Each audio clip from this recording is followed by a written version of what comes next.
Hello बच्चों, कैसे हो आप लोग। आई होप आप लोग मन लगाकर पढ़ रहे होंगे।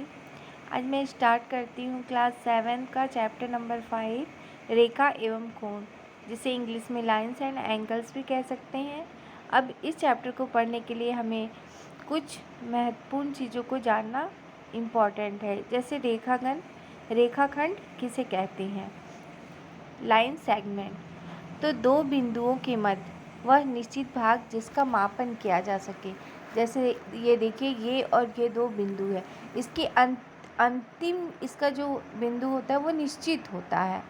ठीक है, दो बिंदुओं के मध्य वह निश्चित भाग है जिसका मापन किया जा सके।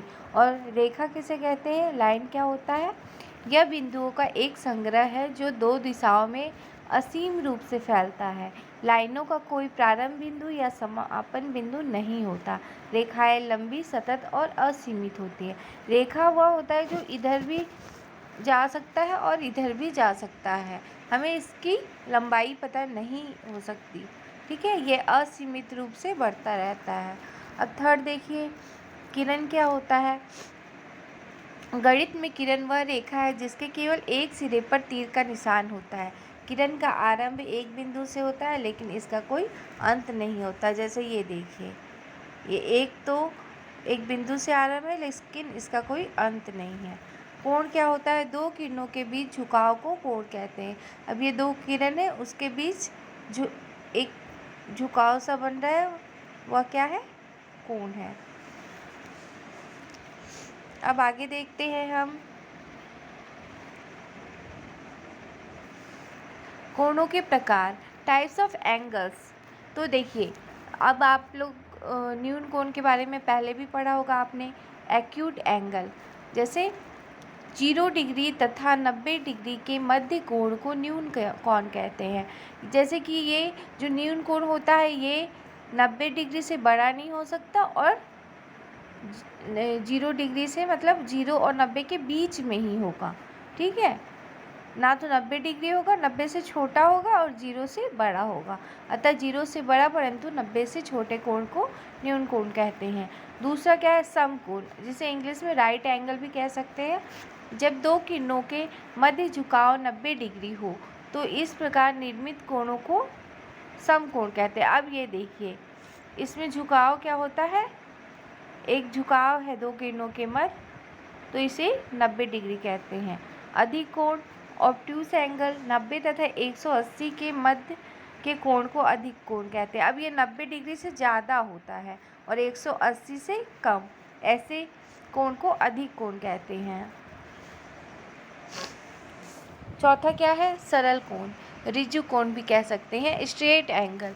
सरल कोण की परिभाषा के अनुसार रेखा कोण ऐसा कोण जिसको बनाने वाली दोनों किरणें एक दूसरे के विपरीत हो। देखो, इसको बनाने वाली दोनों किरणें एक दूसरे के विपरीत है, इस स्थिति में ऋजु कोण का निर्माण होता है। इसकी वैल्यू कितनी होती है, 180 के इक्वल होती है। फिर क्या है, बृहत कोण, रिफ्लेक्स एंगल या प्रतिवर्ती कोण। बृहत कोण की परिभाषा के अनुसार 180 डिग्री अंश तथा 360 अंश के मध्य के कोण को बृहत कोण, मतलब ये 180 डिग्री से तो बड़ा होगा और 360 से छोटा होता है। नेक्स्ट है संपूर्ण कोण, कंप्लीट एंगल, वह कोण जिसका मान 360 डिग्री होता है उसे संपूर्ण कोण कहते हैं। शून्य कोण क्या होता है, जीरो एंगल, वह कोण जिसका मान 0 डिग्री होता है उसे शून्य कोण कहते हैं। आगे देखिए, पूरक कोण, कम्प्लीमेंट्री एंगल। तो कम्प्लीमेंट्री एंगल किसे कहते हैं, वे कोण जिसका योग 90 अंश प्राप्त होता है पूरक कोण कहलाते हैं। जैसे a + b = 90। मान लीजिए एग्जाम्पल है, मान लीजिए 60 है तो 60 का पूरक कोण क्या होगा, 30, तभी 90 होगा। 60 + 30 = 90। नेक्स्ट है संपूरक कोण, सप्लीमेंट्री एंगल, वे कोण जिसका योग 180 होता है संपूरक कोण कहलाते हैं। जैसे x + y = 180। अब आसन्न कोण क्या होता है, ऐसा कोण आसन्न कोण होता है जब उसका उभयनिष्ठ शीर्ष हो, उसमें एक उभयनिष्ठ भुजा हो और दो भुजाएं जो भुजाएं उभयनिष्ठ नहीं है वे उभयनिष्ठ भुजा के एक एक तरफ हैं। जैसे ये देखिए, उभयनिष्ठ शीर्ष है इसका और एक उभयनिष्ठ भुजा है, और जो भुजाएं उभयनिष्ठ नहीं है जैसे ये और ये, तो वो उभयनिष्ठ भुजा के एक तरफ है ना, एक एक तरफ है, एक तरफ ये और एक तरफ ये। नेक्स्ट है रैखिक कोण, लीनियर पेयर। एक रैखिक युग्म ऐसे आसन कोणों का युग्म होता है जिनकी वे भुजाएं जो उभयनिष्ठ के विपरीत दिशा में किरणें होती है। मतलब एक रैखिक युग्म ऐसे आसन कोणों का युग्म होता है जिसकी वे भुजाएं जो उभयनिष्ठ के विपरीत दिशा में होती हैं।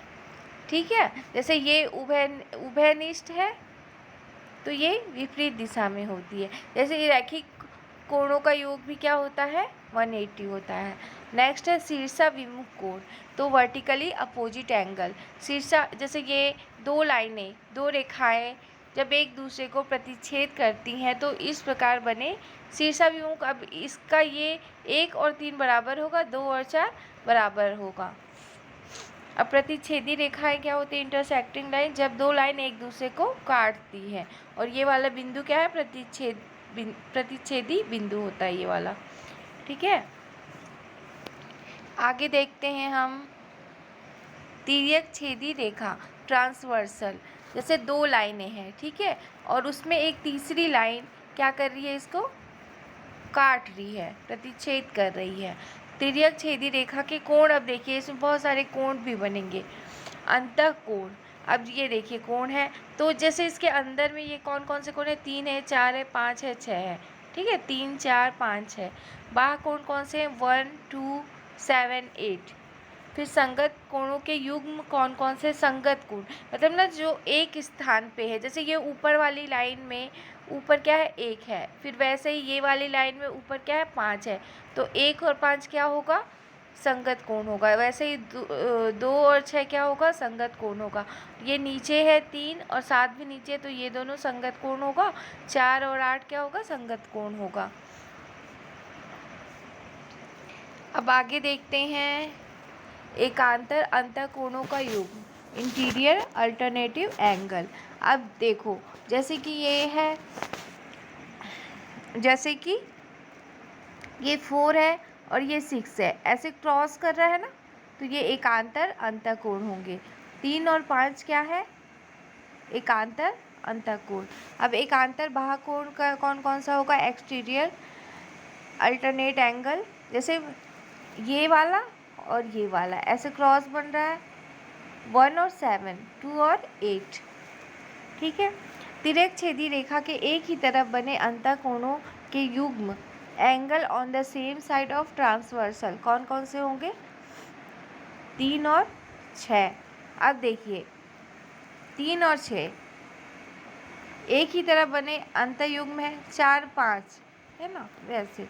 अब समांतर रेखाओं की तिर्यक छेदी रेखा, अब देखिए ये दो लाइन समांतर है, इसमें कोई लाइन प्रतिच्छेद कर रही है, तो इसमें क्या क्या गुणधर्म होता है, जैसे संगत कोण बराबर होंगे। संगत कोण मतलब ये ऊपर, इस लाइन के ऊपर है 60, इस लाइन के ऊपर भी, तो ये दोनों का मान बराबर होगा।